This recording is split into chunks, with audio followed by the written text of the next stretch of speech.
Big boss Telugu 8 చూస్తున్నారా? ఎలా ఉంది? లేసింది అంటే ఫస్ట్ నుంచి అంతేం లేదు. నిన్న 2 రోజుల నుంచి మామూలుగా లేదన్నమాట. మామూలుగా ఆడట్లే కంటెస్టెంట్స్ అందరూ. ఏం లేదు ఘోరంగా అనిపించింది. ఆ పృథ్వీరాజ్ గారిని తరిమేస్తే బాగుంది అనిపించింది. సగం మందిని ఏంది ఆడపిల్లలు అనుకుంటున్నాడా ఏమనుకుంటున్నాడు. ఒక చేత ఈడు యశ్మిక గౌడ, ఇంకొక చేత ప్రేరణ. ఇదే ఫ్యామిలీస్ చూసే ప్రోగ్రామ్ కదా, కొంచెమన్నా లేడీస్ కొంచెం డీసెంట్ గా బిహేవ్ చేయాలి. గేమ్ ఓకే, మరి అంత వల్గర్ గా బిహేవ్ చేయడం ఎందుకు? వెళ్ళిపోవాలనిపిస్తుంది నాకైతే. అతను పృథ్వీరాజ్ వెళ్ళిపోవాలి. మరి సైకోలాగా తయారవుతున్నాడు. మళ్ళీ ఆమెతో సోనియాతో మళ్ళీ పులిహోర బ్యాచ్. అవసరం ఆ హగ్గులు గిగ్గులు అవన్నీ. గేమ్ అట్లా ఉండద్దండి. గంటల 30 సార్లు ముద్దు పెట్టుకుంటారు. గంటల 30 సార్లు ముద్దు పెట్టుకుంటారు. సోనియా అసలు ఫస్ట్ వచ్చినప్పుడు అందరూ దాని మీద కొన్ని వందలు రీచ్ చేశారు. బాగా ఏంది ఆ సోనియా పృథ్వీరాజ్ హగ్గులు తప్ప ఏమీ లేదు. నిన్న వాళ్ళు అంత కష్టపడుతుంటే సోనియా ఆడ కూర్చొని పులిహోర కలుపుతాను, ఆ గుడ్లను కాపాడే పని పెట్టుకునింది అనమాట. వీళ్ళు ప్రాణం పోయేలాగా ఆడుతున్నారు. యశ్మిక గౌడ, ప్రేరణ పాప ఒళ్ళంతా తీసుకుని పోయి అంత ఎఫెక్ట్ పెడుతుంటే సోనియా ఆడ కూర్చొని పొద్దున్న కావాలని పంపిస్తుందని చెప్పేసి వాళ్ళు అంటున్నారు. అఖిలేడు మంగళవారం అన్నట్టు అట్లుంది ఆడ పరిస్థితి. సోనియా ఏం ఆడట్లేదు.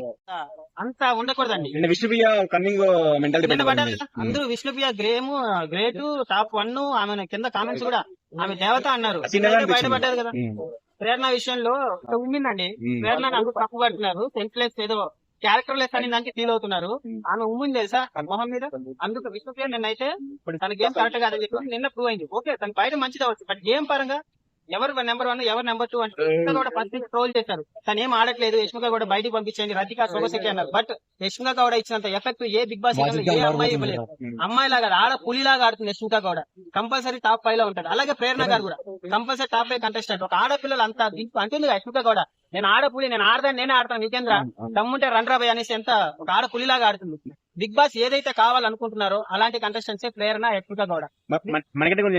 మణికంఠ ఏం చెప్పాలి ఆయన గురించి? ఆయన పొగడాలా తిట్టాలా అర్థం కావట్లేదు. ఒక టైంలో ఏడుస్తా ఉంటే బాధేస్తుంది, ఒక టైంలో హగ్గు అడిగినప్పుడు ఏమో వీరేంద్ర ప్రిన్సిపల్ గా ఉన్నాడు. నేను ఏడుస్తా ఉంటే ఈ బొక్క ప్రాణం యాడ్ చచ్చిపోతాడేమో అనిపించింది. పాప ఆ బుద్ధిరాజు ఏళ్ళు ఇలా పెట్టి నొక్కేస్తాడు అంతే, ఒక నొక్కాడు అంతే, దించుకుంటున్నాడు పాపం లేకుండా. చచ్చిపోతాడేమో అనుకున్నాను. 50 గ్రాముల కండ కూడా లేదు పాపం. మళ్ళీ ఏమో హగ్గు కావాలంటాడు. యాడ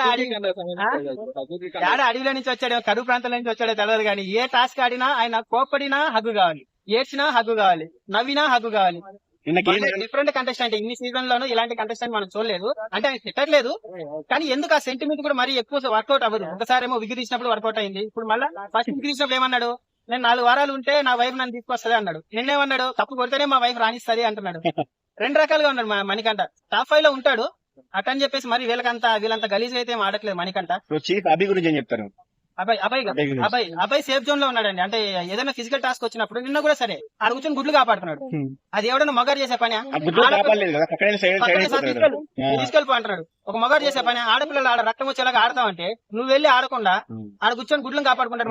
మరి కిరాక్ సీత మొత్తం 20 గేమ్ కిరాక్ సీత కూడా ఏమనిపిస్తుంది అంత జెన్యూన్ అనిపిస్తుంది. ఒకసారి ఏమో ఇట్లా నిన్నటి గేమ్ లో ఆమె కూడా అంత ఏమే ఆడలేదు. వాళ్ళు 4 ఉన్నారు పాపం. ఉన్న ఒక నబీల్ గా తీసుకొచ్చి ఆయన ఇది చేశారనమాట, లీడర్ చేశారు. 4 అమ్మాయిలే ఉన్నారు. వాళ్ళు ఎలా పోరాడుతున్నారు పాపం. వాళ్ళు నిజంగా నిన్న కొట్టారు ప్రేరణ అని, ఈయన కూడా కొట్టాడు. ఎవరు మన పృథ్వీరాజ్ కొట్టాడు. అది చాలా దూరం పోతుంది. నాగార్జున గారు కంపల్సరీ దాని మీద యాక్షన్ తీసుకోవాలి. ఫ్యామిలీ ఆడియన్స్ చూసేటప్పుడు ఒక లేడీస్ అనే రెస్పెక్ట్ ఉండాలి. నాకు తెలిసి ప్రేరణ, యశ్మిక కూడా ఎక్కడ గానీ మాటలు స్లిప్ అవుతాయేమో గానీ అవతల వాళ్ళు ట్రిగర్ చేస్తే కానీ వాళ్ళ మాట స్లిప్ అవ్వదు. నాకు చాలా బాగా నచ్చారు వాళ్ళిద్దరు. గేమ్ పరంగా వాళ్ళు 100% పెడుతున్నారు. ఈ సేఫ్ జోన్ లో నైనిక ఫస్ట్ గేమ్ ఎలా ఆడింది ఫిజికల్ టాస్క్ టాప్ 5 లో ఉంటుంది అనుకున్నా. అప్పటి నుంచి ఏమన్నా పెట్టింది ఎఫెక్ట్? ఏం పెట్టలేదు. టాప్ 5 లో ఉంటారు అనుకున్న వాళ్ళేమో పోతున్నారు ఫస్ట్. ఇప్పుడున్న అసలు ఇంటి బయటికి పోతారు అనుకున్న వాళ్ళేమో ఇప్పుడు టాప్ 5 లో ఉంటున్నారు. నాకు తెలిసి టాప్ 5 లో ఈమె యశ్మిక కూడా పక్కా ఉండాలి. ఎందుకంటే బిగ్ బాస్ నిజంగా జెన్యూన్ గేమ్ అంటే వాళ్ళు కింద పడి రక్తం వచ్చి కొట్టుకున్నారు కదా, దానికి మనం రెస్పెక్ట్ ఇవ్వాలి. ఒక ఆడపిల్లలు ఆ రేంజ్ లో గేమ్ ఆడతాం అంటే ఒక ప్రేరణ అవ్వచ్చు, యశ్మిక గౌడ అవ్వచ్చు, వాళ్ళకి రెస్పెక్ట్ ఇచ్చి టాప్ 5 వరకన్నా పెట్టాలి. ఇంకా టాప్ 5 లో ఎవరున్నారు జెన్యూన్ అంటే నబీల్ ఉంటాడు. నబీల్ అఫ్రీది చాలా జెన్యూన్. ఒకప్పుడు నాకు సోహెల్ గారు, మళ్ళా రాహుల్ సిప్లిగంజు ఇలా ఒక స్ట్రైట్ ఫార్వర్డ్ మనిషిలాగా అనిపించాడు. నిఖిల్ కూడా నాకు నేను సేఫ్ జోన్ అనిపించాడు. నిన్న ఆయన క్యారెక్టర్ బయటపడ్డది అనిపించింది. అమ్మాయిల దగ్గర మరి రఫ్గా బిహేవ్ చేశాడు. టాప్ 5 లో ఉంటాడు అనుకున్నా కానీ ఎన్నో రోజులు దాచుకోలేం కదా. ఆల్రెడీ అబ్బాయి అనుకున్నాను, ఎందుకంటే ఆయన సెల్ఫ్ నామినేషన్ చేస్తున్నాడు కదా. అంత ఓవర్ కాన్ఫిడెన్స్ అయితే పనికిరాదు బిగ్ బాస్ హౌస్ లో. అది ఎందుకంటే బయట ఓట్లు పడట్లేదు. నేను మళ్ళా వస్తానంటే అటు వచ్చిన అటే వెళ్ళిపోతాను. చాలా మంది వెళ్ళిపోయారు. శేఖర్ భాష అనుకున్నామా. సో ఈయన కూడా ఇంటికే నాకు తెలిసి.